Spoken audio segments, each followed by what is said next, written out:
My lord, the shadows of our enemies are closing in, and the hour is dire.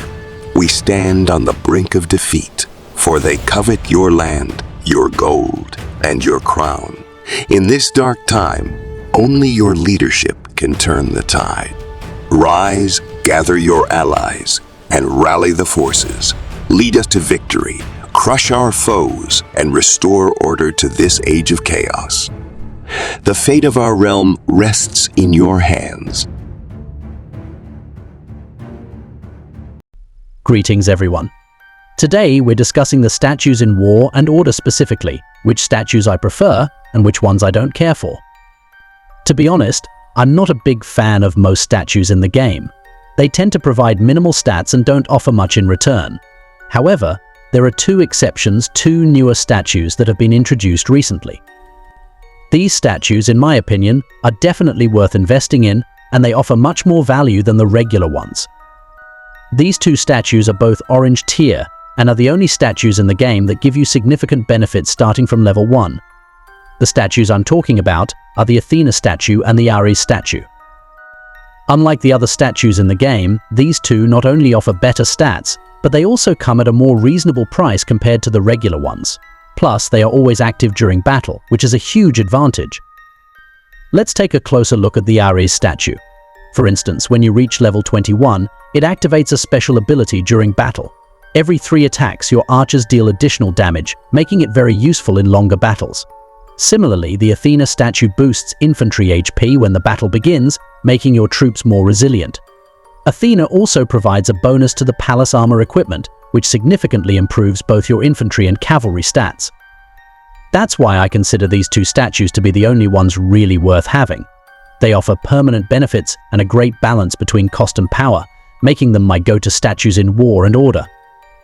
Now, if you've tried to get any of the other statues in the game, you might have noticed something: they're not worth it. Most of them only last for about 10 seconds in battle, and there aren't any other statues in War and Order that last longer than that.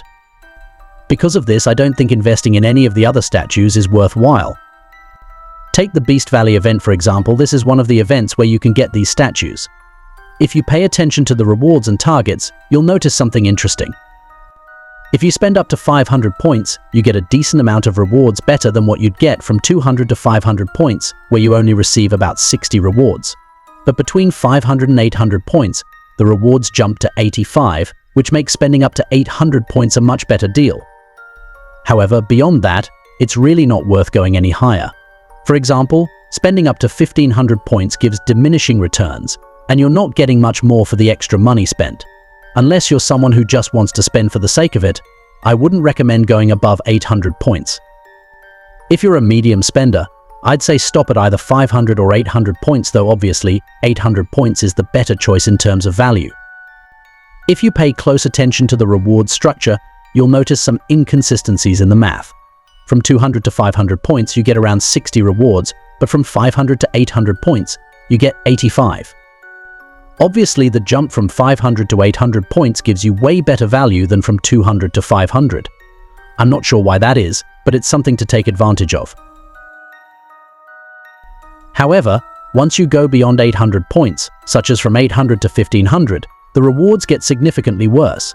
It's not worth it to push higher unless you're really determined to spend. That's why I prefer these statues. They are a much better investment compared to golden statues.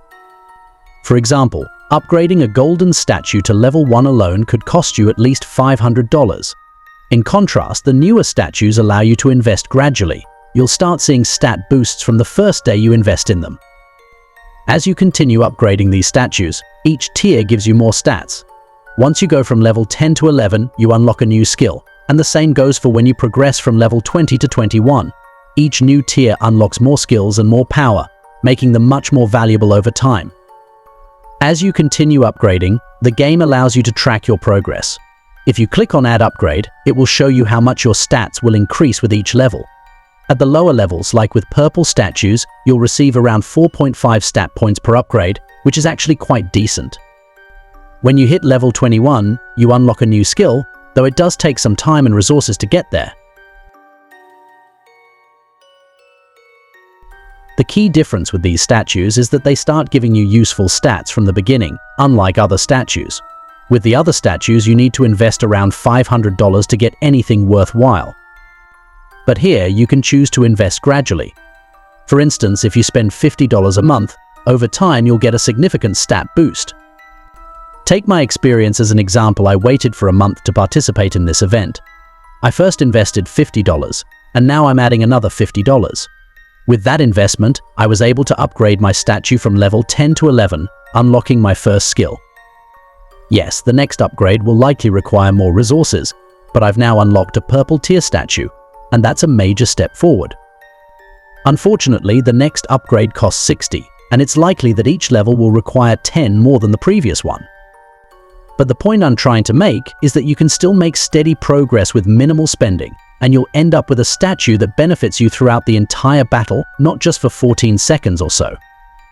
Here's the issue with the other statues. If the battle lasts a long time, all of your decorations and boosts are essentially wasted.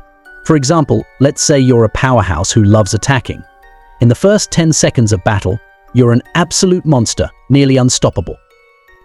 But after those 10 seconds, it's almost as if you never even bought those statues in the first place. They stop contributing to your fight. That's why I personally prefer statues that last throughout the battle. Otherwise, it's not worth the investment in my opinion.